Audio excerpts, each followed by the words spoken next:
Hi viewers, నేను doctor Jyothi, fertility expert, director 49 fertility centre. చాలామంది couples మాకు న్యాచురల్గా ప్రెగ్నెన్సీ రావడానికి ఎందుకు ప్రాబ్లం అవుతుంది, అసలు న్యాచురల్గా ప్రెగ్నెన్సీ వస్తుందా, మేము డాక్టర్ని ఎప్పుడు కన్సల్ట్ చేయాలని నానా రకాల డౌట్స్ ఎక్స్ప్రెస్ చేస్తారు. సో డోంట్ వరీ అండి, మీరు ఒకరే కాదు, చైల్డ్ బేరింగ్ ఏజ్లో ఆల్మోస్ట్ 1 in 8 కపుల్స్కి ఈ ప్రాబ్లం ఎదురవుతుంది అన్నమాట, ఇన్ఫర్టిలిటీ అని చెప్తాము. సో ఈ టాపిక్లో ఈరోజు వివరంగా causes and treatment of infertility నేను చెప్తాను. ఈ డౌట్స్ ఎక్స్ప్రెస్ చేసేటప్పుడు ఫస్ట్ మనకి నార్మల్గా pregnancy how does it happen అన్నది అర్థం చేసుకోవాలి. చిన్నగా ఎక్స్ప్లెయిన్ చేస్తాను మీకు. ఇది లేడీస్ది రీప్రొడక్టివ్ స్ట్రక్చర్, గర్భాశయం అని పిలుస్తామన్నమాట. సో దీనికి ఒక ద్వారం ఉంటుంది, సర్విక్స్. ఇది యూట్రస్ అంటారు, యూటెరస్, అండ్ ఇది గర్భాశయం ద్వారా సర్విక్స్ అని చెప్తారు. పక్కనే 2 sides ట్యూబ్స్ ఉంటాయి అన్నమాట, ఒకటి లెఫ్ట్ సైడ్ అండ్ ఇంకొకటి రైట్ సైడ్స్ ట్యూబ్స్ ఉంటాయి అన్నమాట. ట్యూబ్స్కి ఒక హెయిర్ లైన్ స్ట్రక్చర్ ఉంటుంది, ఎండింగ్ మన చేతిలో ఉన్నట్టు ఫింగర్స్ లెక్క ట్యూబ్స్ కూడా ఫిమ్రియల్ ఎండ్ ఆఫ్ ట్యూబ్ అని చెప్తారు. అండ్ ఇక్కడ ఓపెన్ ఉంటుంది అన్నమాట. సో ఈ పార్ట్లో ఇట్ ఈస్ ఓపెన్ అన్నట్టు ఇట్లా మనం చూపించవచ్చు. So it should not be closed, మీకు కనిపిస్తుంది కదా, ఇది ఓపెన్ ఉంటుంది అన్నమాట. సో నార్మల్గా ఒక హస్బెండ్ అండ్ వైఫ్ దగ్గర ఉన్నప్పుడు స్పర్మ్స్ ఇక్కడ వెజైనాలో డిపాజిట్ అవుతుంది. సో యూజువలీ అండాశయం ఉంటుంది అనమాట, left side and right side అండాశయం అన్నట్టు. ఈ అండాశయంలో ఎగ్స్ ఉంటాయి అన్నమాట, స్మాల్ ఎగ్స్ ఉంటాయి అన్నట్టు. సో నెలసరి 2 రోజు సైలెంట్గా ఉంటుంది ఎగ్స్, జస్ట్ ఒక లెస్ దెన్ 10 mm ఉంటుంది ఈచ్ ఎగ్ అన్నట్టు ఎగ్ బ్యాగ్లో. So every day 1 to 2 mm పెరుగుతూ ఉంటుంది. 2 mm పెరిగి అది ఒక ఓవిలేషన్ టైంలో పెద్దగా అవుతాయి అన్నమాట. It becomes 18 mm. 18 mm అని ఉన్నప్పుడు ఇది అరౌండ్ ఓవిలేషన్. నార్మల్గా ఒక లేడీకి ఎవ్రీ మంత్ పీరియడ్స్ ఉన్నప్పుడు కరెక్ట్గా ఒక 12th to 14th డేలో అండాలు విడుదల అవుతాయి అన్నమాట. సో ఈ ఎగ్ బ్యాగ్ నుంచి ఇది రప్చర్ ఓపెన్ అవుతుంది, ఇది ఎగ్ అండాలు పెద్దగా అవుతుంది. 10కి తక్కువ ఉన్నది 2 daysలో అరౌండ్ 14th day 18 mm అవుతుంది, విడుదల అవుతుంది అనమాట. విడుదలైనప్పుడు ఆ హ్యాండ్ లెక్క ఉన్న ట్యూబ్స్ వచ్చి ఆ ఎగ్స్ని ఇట్లా పికప్ చేస్తుంది. పికప్ చేసి ఎగ్ ఇక్కడ ట్యూబ్స్లోనే ఉంటుంది అనమాట. సో ఓవిలేషన్ టైంలో హస్బెండ్ అండ్ వైఫ్ టుగెదర్ ఉంటే స్పర్మ్ ఇక్కడ వెజైనాలో డిపాజిట్ అయ్యి పైకి గర్భాశయం ద్వారా సర్విక్స్ నుంచి ఇలా వెళ్ళి బోత్ ద సైడ్స్ వెళ్తాయి అనమాట sperms. So egg it side ఏంటి లెఫ్ట్ సైడ్ ఉంటే స్పర్మ్స్ వెళ్ళి లోపల ఒక బేబీ ఫామ్ అవుతుంది, ఒక స్మాల్ బేబీ ఫామ్ అవుతుంది. ఫామ్ అయిన తర్వాత మెల్లగా ఈ బేబీ వచ్చి గర్భాశయం లోపల ఒక బేబీ కూర్చున్న ప్లేస్కి బేబీ బెడ్ అంటే ఎండోమెట్రియం అని చెప్తామన్నమాట.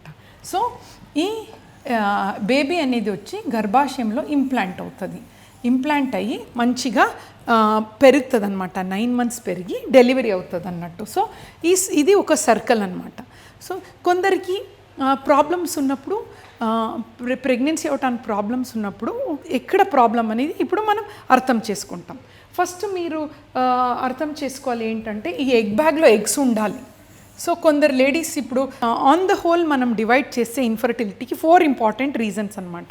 ఒకటి ladies related issues, female related issues. Second male related issue. Third ఇద్దరిలో కొన్ని చిన్న ప్రాబ్లమ్స్ ఉంటాయి, కంబైన్డ్ ఇష్యూ. అండ్ ఫోర్త్ అనేది అన్ఎక్స్ప్లెయిన్, అంటే అన్ని టెస్ట్ బాగుంటాయి, నార్మల్గా ఉంటుంది, బట్ వాళ్ళకి ప్రెగ్నెన్సీ అయ్యే ఛాన్సెస్ తక్కువ ఉంటుంది. సో ఈ ఎగ్ బ్యాగ్లో ఫస్ట్ ఫీమేల్ రిలేటెడ్ ఇష్యూలో మనం లేడీస్ రీప్రొడక్టివ్ స్ట్రక్చర్స్ చూసుకోవచ్చు. ఫస్ట్ ఈ ఎగ్ అనేది ఎగ్ బ్యాగ్లో కొందరికి చాలా తక్కువ ఉంటుంది, పువర్ ఓవేరియన్ రిజర్వ్ అంటాము. ఇంకా కొందరు లేడీస్లో చాలా ఎక్కువ ఎగ్ ఉంటుంది, పాలిసిస్టిక్ ఓవరీ అనేది.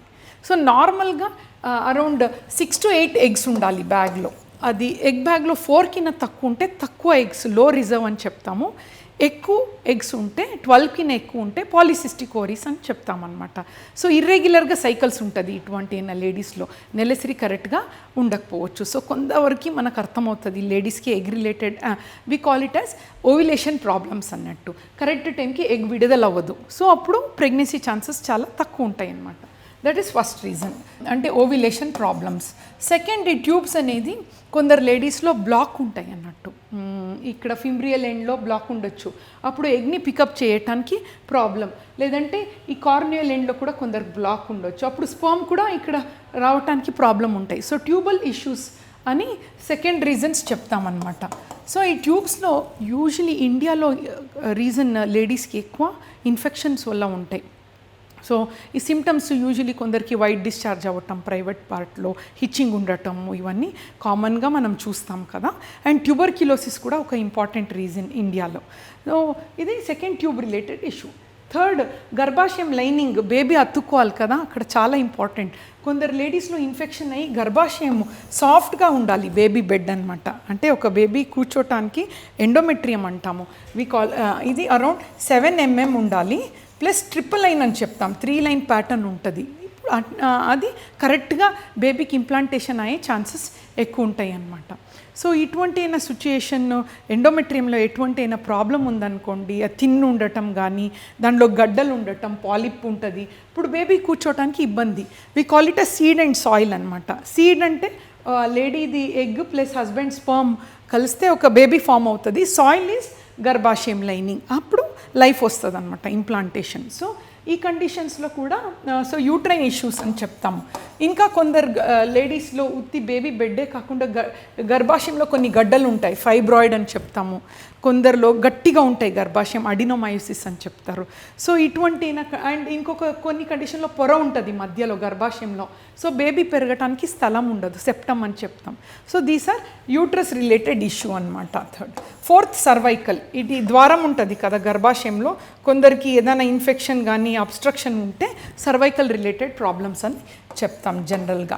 సో ఇంకా కొన్ని కండిషన్ మిసెలేనియస్, ఎండోమెట్రియాసిస్ కానీ, hormone problems, thyroid, prolactin, so brain నుంచి రిలీజ్ అయ్యే హార్మోన్స్ ప్రాబ్లమ్స్ ఉంటాయి. ఇవన్నీ ఉంటే కూడా న్యాచురల్గా ప్రెగ్నెన్సీ అయ్యే ఛాన్సెస్ తక్కువ అవుతాయి అన్నమాట. Next, male related issues. So ovulation టైంలో స్పర్మ్ డిపాజిట్ అవుతాయండి. ఇక్కడ స్పర్మ్కి ఉత్తి కౌంటే కాదు, చాలామంది కౌంట్ తక్కువ అని ఎక్స్ప్రెస్ చేస్తారు, దాని మొటిలిటీ కూడా ఉండాలి, మూమెంట్స్ ఉంటే అది పైకి ఇట్లా it has to move up, both the sides ట్యూబ్స్కి వెళ్ళాలి. ప్లస్ మార్ఫాలజీ, నార్మల్గా 25 millions count is normal, and motility 40% ఉండాలి. అండ్ మార్ఫాలజీ కనిపించే స్పర్మ్ కూడా ఒక ఆకారం ఉంటుంది, మీకు చూపిస్తే ఒక హెడ్, ఒక నెక్, ఒక టెయిల్ అని ఉంటుంది. సో కొందరికి డిఫెక్టివ్ ఉంటాయి, హెడ్లో 2 heads ఉండటము, ఆర్ నెక్ పీస్లో ప్రాబ్లమ్స్ ఉండటం, టెయిల్ యాబ్సెంట్ ఉండటము. సో మార్ఫాలజీ రిలేటెడ్ ఇష్యూస్ కూడా ఉండొచ్చు. సో ఇటువంటి ప్రాబ్లమ్స్ ఉంటే కూడా ప్రెగ్నెన్సీ అయ్యే ఛాన్సెస్ తక్కువ ఉంటాయి అన్నమాట.